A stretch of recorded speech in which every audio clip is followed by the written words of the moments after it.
$1,000 says you tap out before 60 seconds. That's if you even make it to the mat without tripping over your own feet.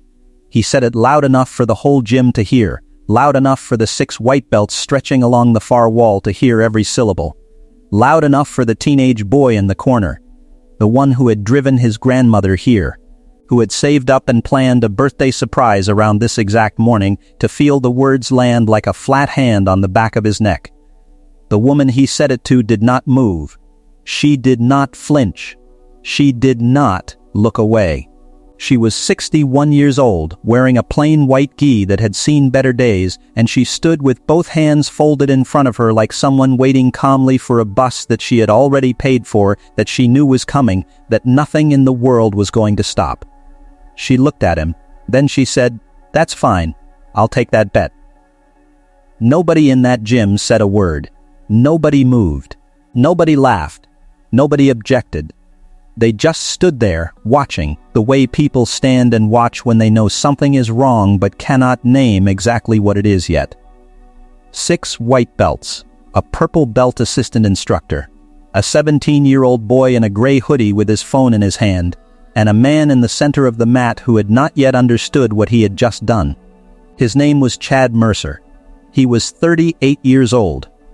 He had a purple belt and 4,000 followers on Instagram and his name on the front door, and he had just made the single worst decision of a 12-year career. He had no idea who that woman was. He had no idea what she was carrying in the front left pocket of that worn white gi. He had no idea what it meant, or who had given it to her, or what it cost, or how long she had been carrying it and why. He had looked at her and decided in 3 seconds that he already knew everything there was to know. He had looked at a 61-year-old black woman in an old gi, and he had read the cover and closed the book. In exactly 14 seconds, every assumption he had ever made about who belongs on a mat and who does not would be settled publicly and permanently. Have you ever walked into a room and had someone decide in 3 seconds flat that you didn't belong? That you were too old, too slow, too soft, too wrong before you ever said a word?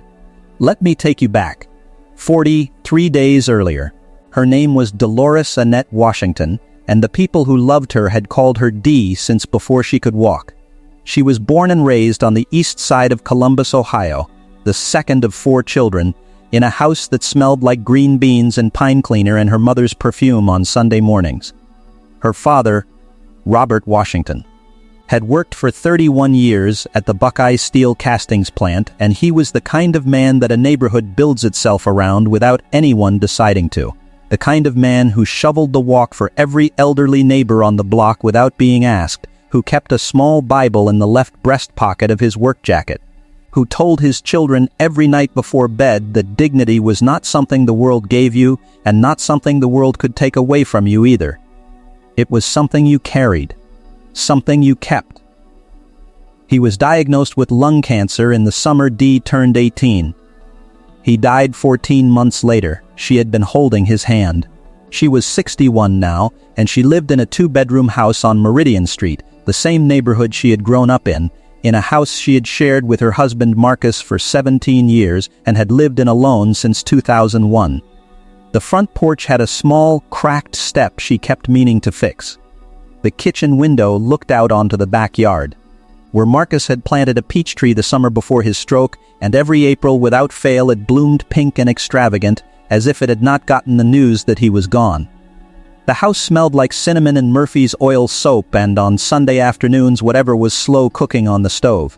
There was a framed photo of Marcus on the mantel, and a framed photo beside it of her daughter Keisha at high school graduation.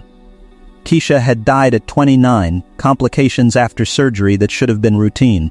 There was a cross above the mantel. There was a small potted plant on every windowsill. Dee had been a certified nursing assistant at Riverside Methodist Hospital for 19 years. She arrived before her shift. She stayed after her shift.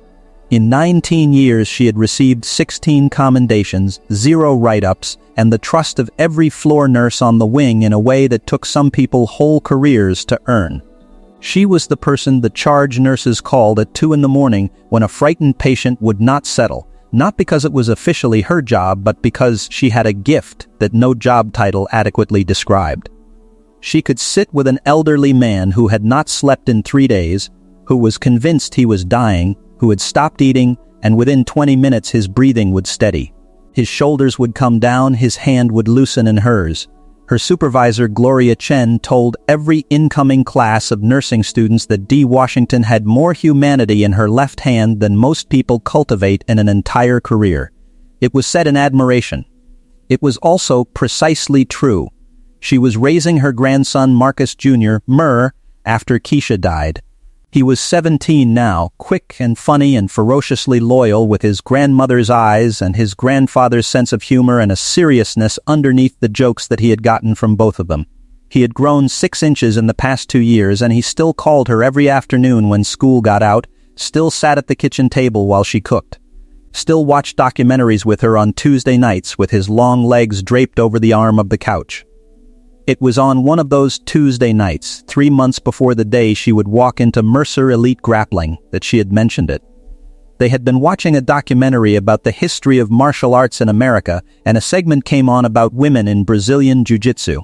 And Dee had watched it with an expression Jay recognized, focused, slightly wistful, the look she got when something fit a shape she had been carrying around for a long time. She said, almost to herself, "I always wanted to get back to that." She said it the way people say things they have already decided they're not going to do. The way people say things they think the world no longer has room for. Misher had looked at her. He did not say anything, but he picked up his phone and wrote 2 words in the Notes app. He was not a boy who forgot things.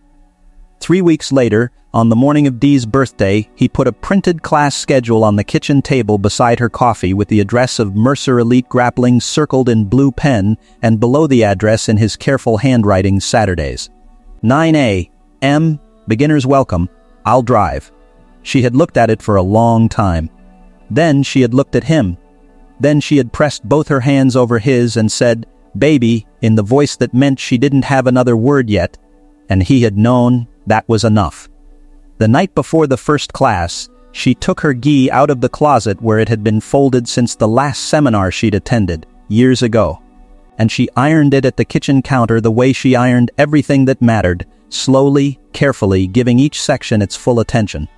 The gi was white, softened by age and washing, but clean and whole, the seams still tight. She hung it on the back of the kitchen chair to air overnight, before she put it in her bag the next morning.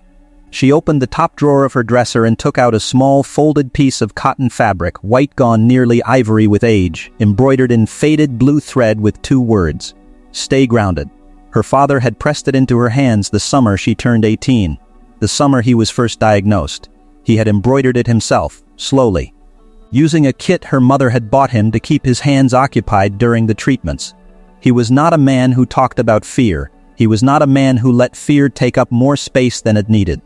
He had pressed the cloth into her palm and folded her fingers over it and said, "Whatever room you walk into, whatever they say, you stay grounded."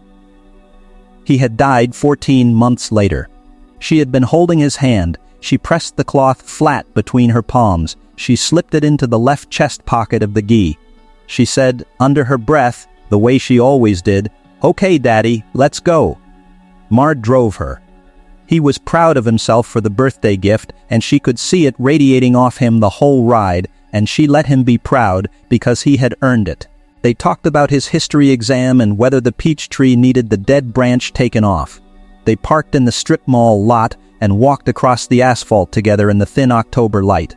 MG in his gray hoodie, Dee in her clean white gi with her gym bag over one shoulder. She walked the way she always walked, unhurried, upright, like someone who knew where she was going. The gym was a wide-open space, floor-to-ceiling rubber mats, a rack of folded gear along the near wall, competition photographs in inexpensive frames above the entrance. The smell of the place was familiar, rubber and sweat and the faint iron tang of hard work. 5 or 6 people were already there, stretching or drilling in pairs. They looked up briefly when Dee and MJ came through the door. Nobody said hello. Dee did not need them to. She found a spot near the edge of the mat, set her bag down neatly, sat, and began to warm up, slowly, methodically from the feet up, the way her instructor had taught her so many years ago that it had become the language her body spoke first thing in the morning. Mur settled into a folding chair along the wall. He pulled out his phone, mostly to have something to do with his hands. He watched his grandmother move. Chad Mercer came out of the back office 11 minutes after class was supposed to start. He was a large man, broad through the shoulders, thick through the neck, the kind of physical confidence that comes from being the undisputed best in every room he has personally controlled. He had a purple belt knotted precisely at his waist. He had a sponsor patch from a supplement company on the left shoulder of his gi. He had the particular gait of a man who expects the room to orient itself toward him when he enters.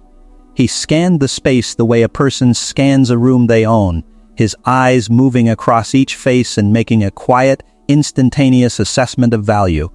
His eyes stopped on Dee. They stayed there one beat longer than they stayed anywhere else. He said, loudly to the room in general, "Okay, people, this isn't a yoga class, let's go." One of the white belts startled. Another looked at the floor. Dee kept warming up. Mercer walked to the center of the mat, clapping his hands once, crisp and commanding. He announced they would be doing live drilling to assess where everyone was. He called pairs.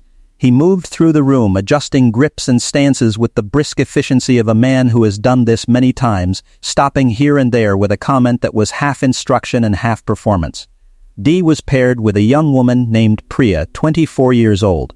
3 months into her training, earnest and careful. They introduced themselves with a handshake. Priya's grip was light. She smiled and said she was still figuring everything out. Dee told her she would figure it out quickly. They began to drill a basic guard pass. Dee moved slowly. Deliberately, her base was square, her weight settled. Her grips closing with the specific patience of someone who has no interest in using force where positioning will do the work. Priya noticed within 2 repetitions. She stopped in the middle of the drill and looked at Dee with wide eyes. "You've done this before," she said. "A little bit," Dee said. And that was the truth. And it was, as the next 43 days would make unmistakably clear, the most significant understatement ever uttered on those particular mats. But what was she carrying in that left chest pocket, and what did it mean, and who had taught her to move with that patient, settled certainty? Hold that question. The whole story lives there. Mercer called a water break 32 minutes in and walked the room with his hands on his hips. The particular walk of a man who treats observation as a form of authority. He stopped near Dee and Priya. He watched for a moment. Dee was walking Priya through a hip escape, slowly narrating each contact point in a low, patient voice. Her movement was economical. Nothing wasted. Everything finishing cleanly before the next thing began, the way a sentence finishes before another starts. The way a river moves, not pushing, just going. He tilted his head. "You've been doing this long?" Dee looked up at him. "Long enough," she said. He smiled in a way that did not reach his eyes. "We don't usually get beginners your age." She looked at him steadily and said, simply and without affect, "I'm not a beginner." The room shifted. Not loudly, no one spoke, but the quality of attention in the gym changed, sharpened, the way air changes before weather. 2 of the white belts looked at each other. Priya went very still beside Dee, her hands flat on her thighs. Mercer let the smile settle into something else. He glanced around the room. His audience was watching. He said, "We're going to do some free rolling. 5-minute rounds. You want to roll with me, or would you rather stick to drilling?" There was no version of that question that was a real question.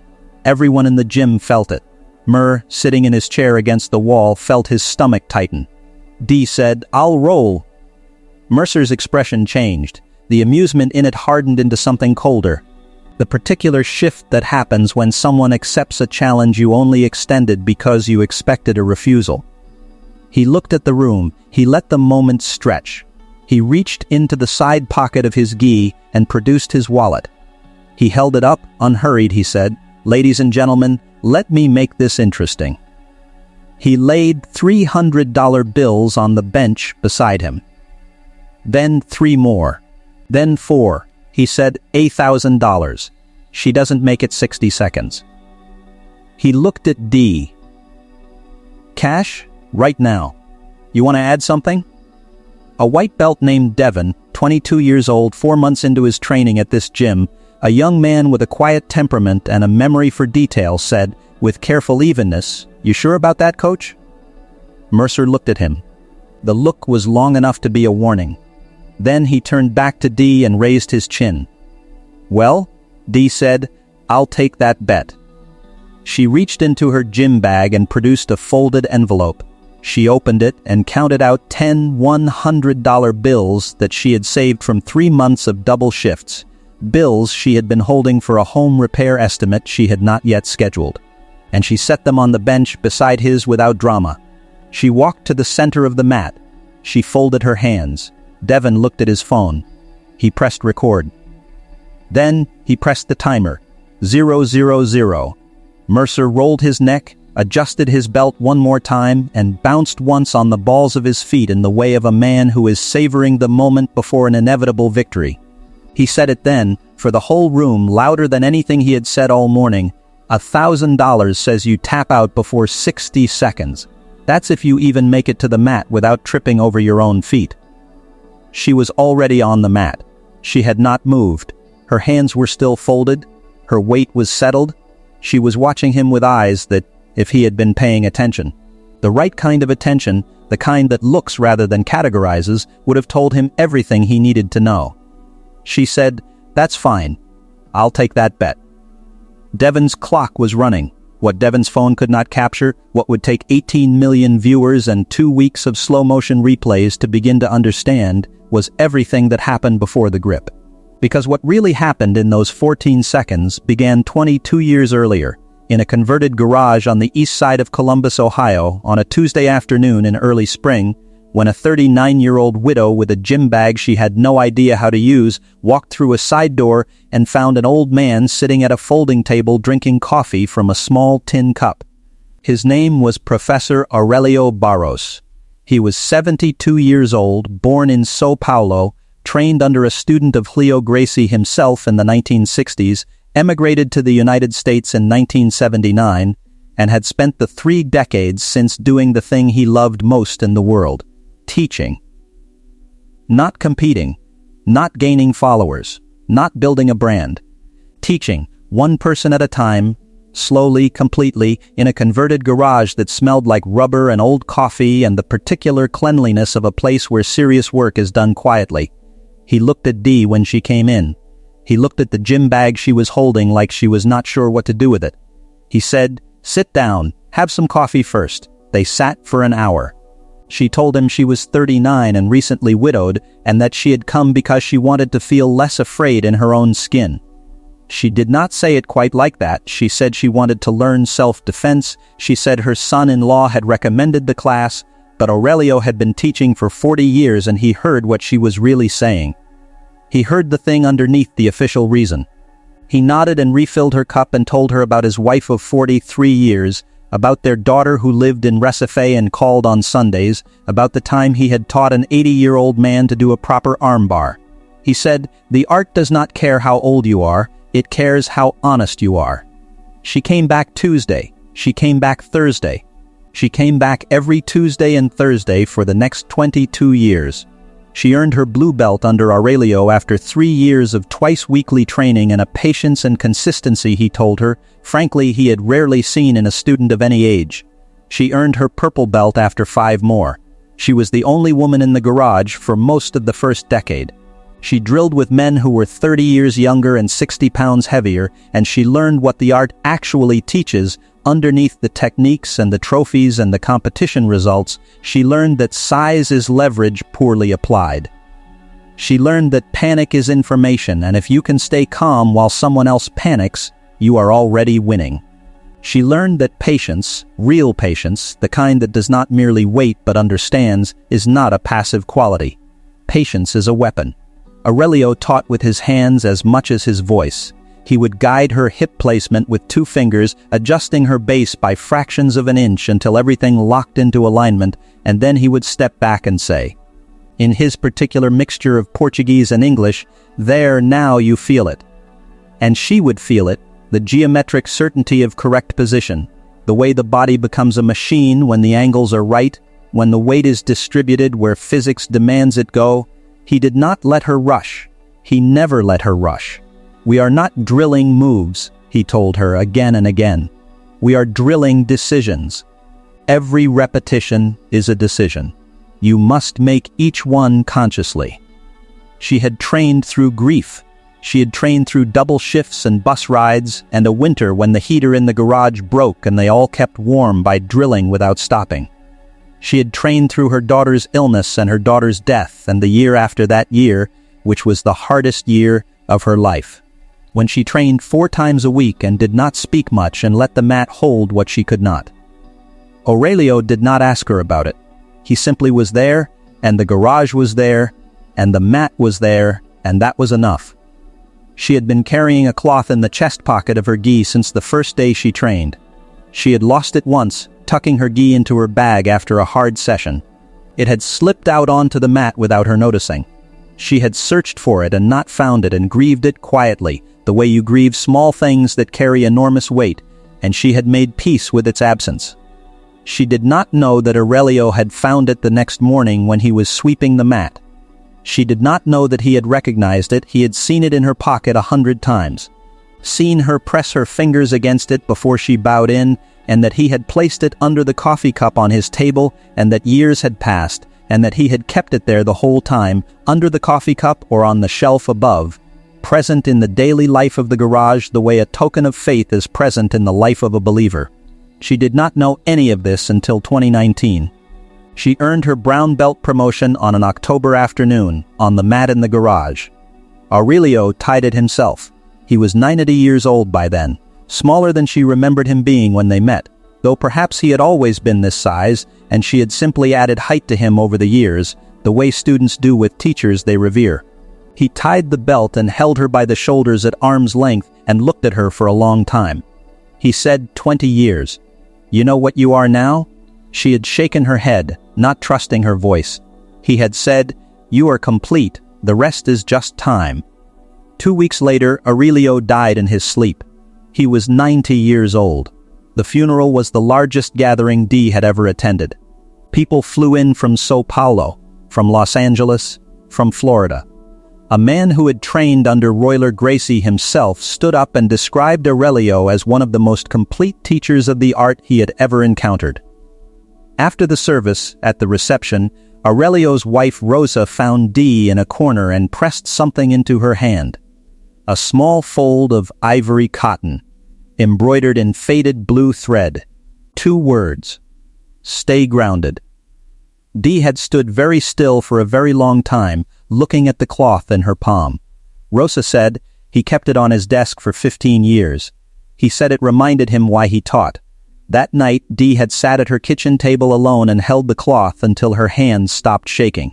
Then she had gone to her sewing kit, and she had stitched a small inner pocket into the left chest panel of her gi, and she had placed the cloth inside it, and she had folded the gi neatly over the chair.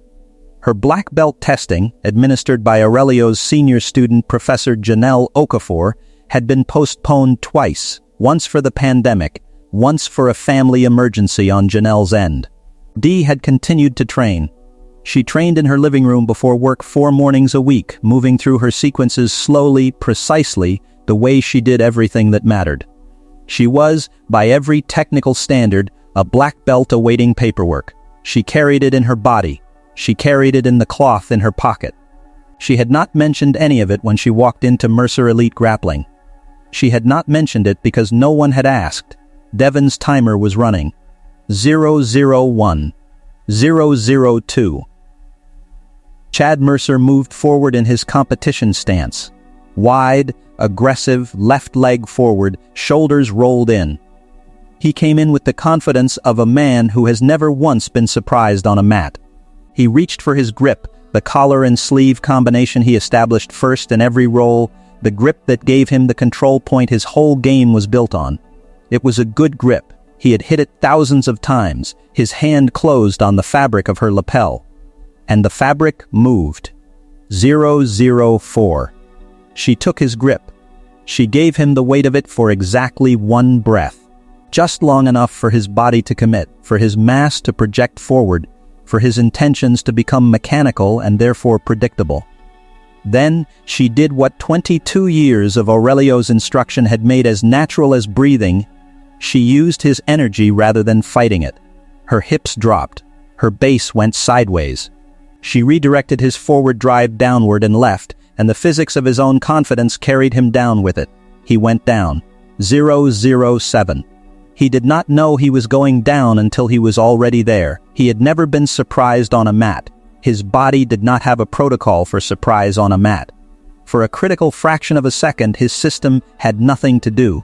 That was all the time she needed. She was beside him, then through his guard, he had no guard, he was processing, he was not yet in the conversation, and she took his back the way you take something that was already yours. Her legs hooked, her left arm moved under his chin, her grip found her own bicep, rear naked choke. 010. It was textbook. It was precise.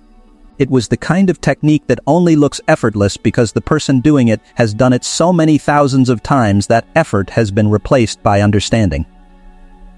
014. He tapped. Devon's phone captured the exact moment. He had not been expecting to capture anything in particular. He had raised the phone on instinct, on that quiet, indefinable signal that tells a person to pay attention. The video is 27 seconds long. You can see Mercer's hand come up in the tap clearly. You can hear the sound of it. You can hear the silence in the room that follows, a silence so complete that a car passing on the street outside the gym is audible in the recording. Dee stood up. She straightened her gi. She pressed the fingers of her left hand flat against the chest pocket, just for a moment brief and private, the gesture of someone acknowledging a presence. Something moved across her face, not triumph, not vindication, something quieter than either of those things. The look of someone who has finished a prayer that has been running for a long time. Mercer sat on the mat. His face had gone the color of old plaster. He sat there for 8 full seconds. 8 seconds is a very long time to sit on a mat in front of your own students with your mouth open and nothing coming out of it. Devon lowered his phone slowly. Nobody moved, nobody spoke, nobody made a sound. Then Dee looked down at the man on the mat and said, in a voice that was calm and clear and entirely without heat, "I believe you owe me $1,000. In the video, if you watch Devon's face at exactly that moment, go back to it, watch his face, you will see the precise expression of a person trying to contain something too large for the container. Devon's video went up at 2:47 p.m. on a Saturday afternoon in October. He had not intended to post it. He had recorded it by instinct and sat in his car afterward for 20 minutes, watching it on his phone before he decided. His caption was 11 words, he bet $1,000 she wouldn't last a minute. He tapped at 14 seconds, he posted it on 3 platforms.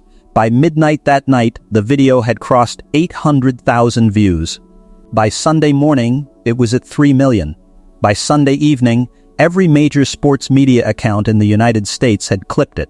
By Monday, it was in group chats and Discord servers and nursing home break rooms and middle school hallways, anywhere people gather to share the particular electricity of watching an assumption collapse in public and completely. The comment sections were something to see.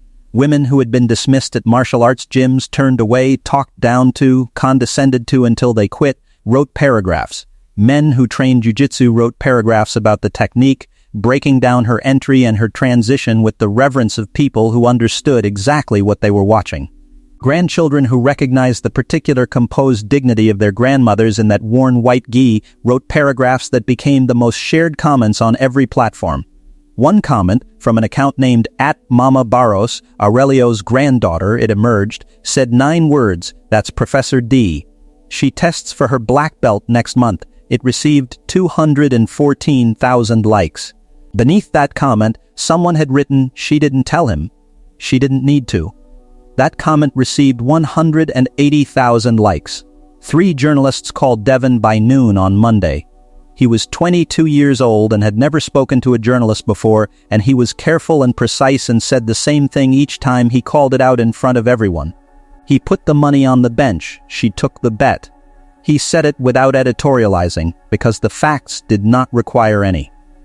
The hashtag Professor D was trending in the United States, Canada, and the United Kingdom by Tuesday morning.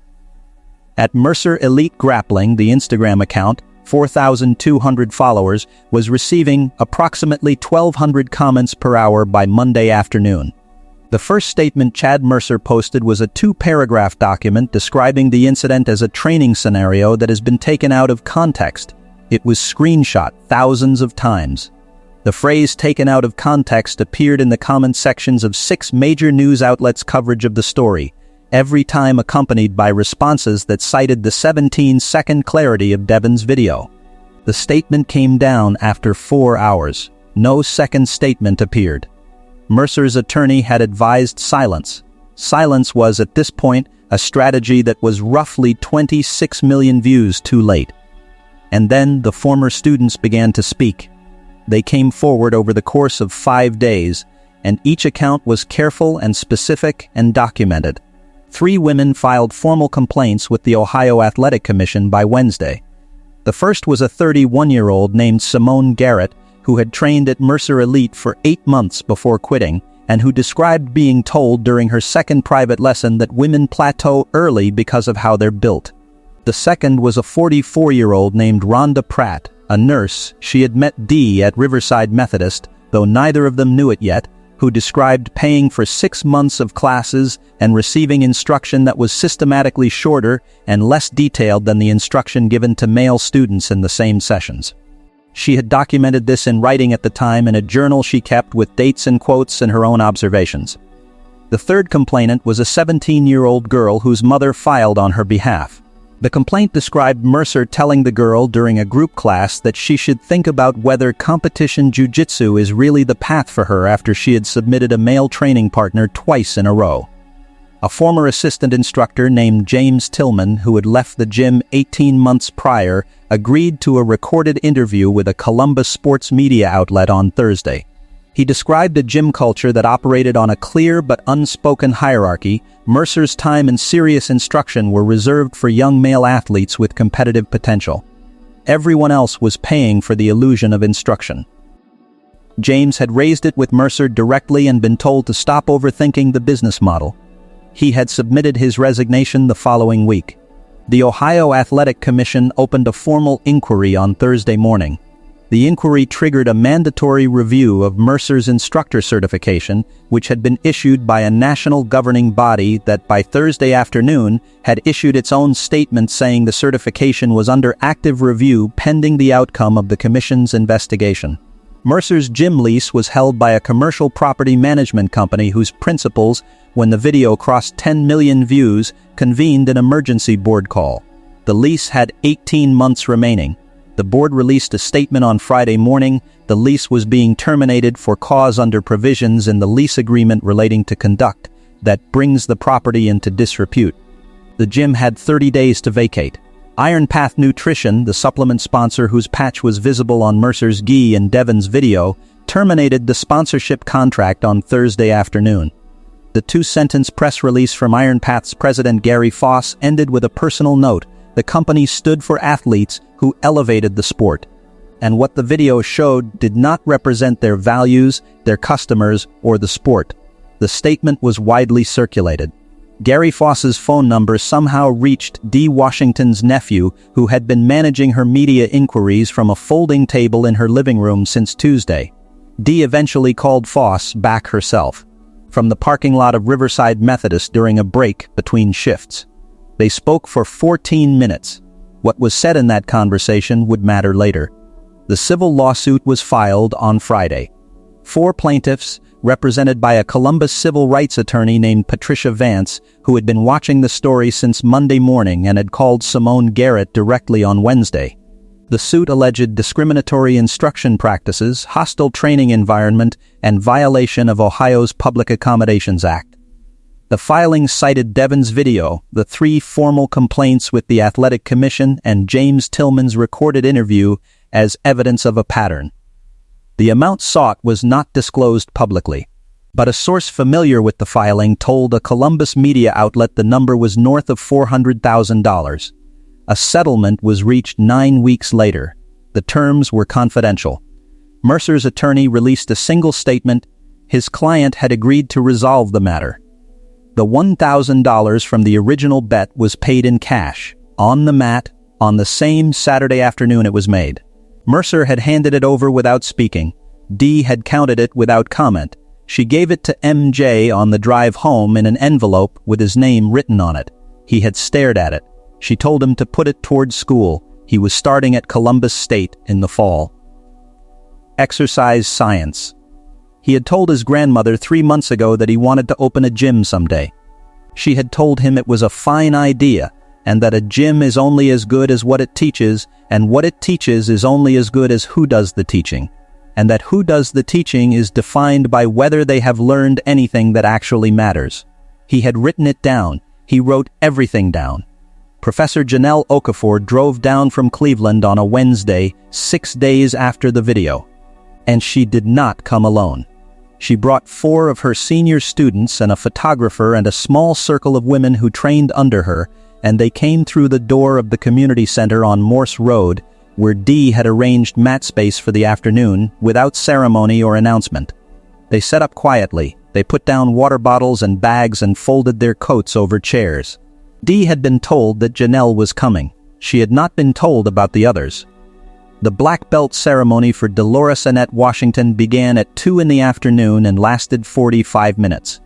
It opened with a woman named Professor Amara Cole, who had flown in from Pittsburgh, a student of Aurelio's from the 90s, a black belt who ran her own academy now in Lawrenceville. Reading from a handwritten letter. Aurelio had written it in 2018, the year before he died. He had written it in the form of a recommendation letter addressed to no one in particular, in the understanding that someone would know when to read it. The letter described Dee's technical game in precise and generous detail. It described her consistency across 20 years of training. It described the particular quality of her presence on the mat, the way she moved, the way she listened, the way she understood rather than just executed. And it described one morning in particular, the morning she had come to train the day after her daughter's funeral. She had said nothing when she came in. She had warmed up, drilled, rolled, cooled down, bowed out. She had thanked him and walked to her car. He had watched her go. He had written in the letter, I understood then, that she was not practicing the techniques of the art. She was practicing its deepest purpose, the maintenance of one's center in the presence of devastation. I have taught for 50 years. I have taught people who became champions. I have never taught a student more complete than Dee Washington. The letter ended, promote her when she is ready. She has been ready for a long time. Janelle stepped to the center of the mat and tied the belt herself. Black, plain, precise. When it was secure, she stepped back and held Dee by the arms and looked at her for a moment without speaking. Then she said, simply, Professor, the room was quiet. And then it wasn't. When the applause settled, Dee stood on the mat with the black belt at her waist and pressed both hands against the left chest pocket of her gi, and she looked up at the ceiling in the way people look when they are not really looking at a ceiling, and she stayed there for 3 breaths, and nobody in the room made a sound. Mitt Jur had been standing against the wall, both hands pressed flat over his mouth, his shoulders shaking. 1 year later, on a Tuesday morning in October, the Aurelio Barros Community Martial Arts Fund held its first class. The fund had taken 11 months to build. Dee had been joined in founding it by Janelle Okafor and 6 other black belt women from across Ohio, and by Gary Foss of Iron Path, who had called Dee 3 times after their first conversation and who ultimately committed a 3-year founding sponsorship. The space, a clean, wide room on Lockbourne Road on the east side of Columbus, 3 blocks from where Aurelio's garage had stood before the building was torn down in 2015, had been found by a real estate agent named Bernard, who had watched Devin's video with his mother on a Sunday afternoon and had called Dee's nephew Monday morning and said he had a space and he wanted to help. The fund offered free Brazilian Jiu-Jitsu instruction to girls and women in underserved Columbus neighborhoods. There was a specific program for women over 45. There were classes on Tuesday and Thursday mornings and Wednesday and Saturday afternoons. The waiting list for the first session was 87 people. Dee had been named head instructor. She had accepted on the condition that she could bring in other teachers, women of different ages and backgrounds and belt levels, because she did not want to build something with one pillar. She wanted to build something that would stand after her. On the morning of the first class, she arrived before anyone else. She unlocked the front door herself. She walked to the center of the mat and stood there for a moment in the silence. The mats were new. The smell was rubber and clean air. Sun came through the east-facing windows in long rectangles across the floor. She reached into the left chest pocket of her gi. She took out the cloth, ivory now more than white. The blue thread softened with age, the two words still clear. She held it in both palms for a moment, then she set it in the exact center of the mat and sat down beside it and folded her hands and waited. At 6:30, the door opened. A 53-year-old woman named Gloria stepped inside, standing in the doorway the way people stand when they want something they have not allowed themselves to want before. She was wearing brand new workout clothes that she had clearly bought the night before. She looked at the mat and at the woman sitting in the center of it with the black belt and the patient eyes, and she looked uncertain and also hopeful in the particular way that is more vulnerable than either uncertainty or hope alone. Dee said, "Come in. Take off your shoes. You're right on time." Gloria came in.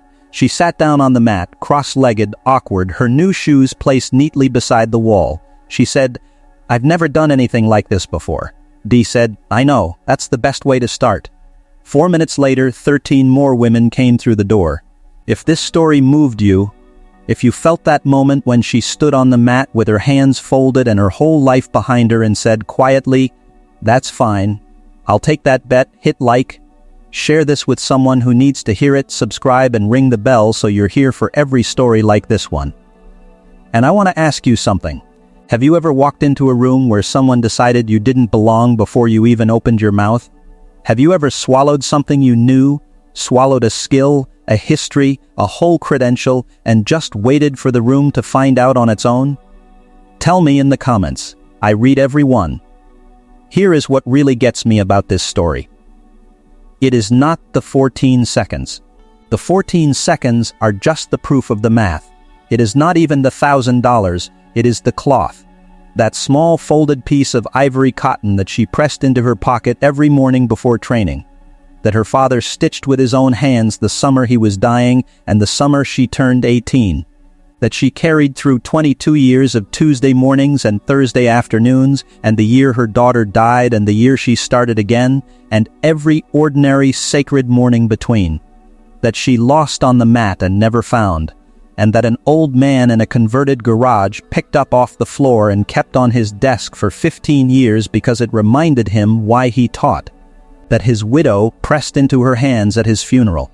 That she sewed into the chest pocket of her gi and has touched every time since.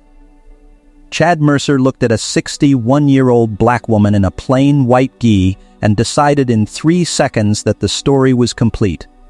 That he had read every page. That there was nothing he could not see. He did not see the cloth. He did not see Aurelio. He did not see the garage, or the 22 years, or the brown belt, or the letter that had been waiting for the right moment for a year. He did not see the father who embroidered 2 words into cotton with his hands going weak, trying to give his daughter something that would hold her when he could not. He did not see any of it. And that is the mistake that arrogance always makes. It decides that the visible is the complete. It decides that what it cannot see does not exist. And then it finds out, usually in front of an audience, that it was wrong about everything. 14 seconds. I want to ask you one more thing, and I want you to sit with it honestly. Is there something you are carrying right now? A skill, a knowledge, a quiet preparation that has taken years, that someone in your life has dismissed without asking? Something you have been building in private, that the room doesn't know about yet? Tell me about it in the comments. Because I have a feeling there are a lot of Professor D's reading this. And to every single one of them, I want to say this. The mat is waiting. The cloth is in your pocket. And the clock is already running. Take the bet.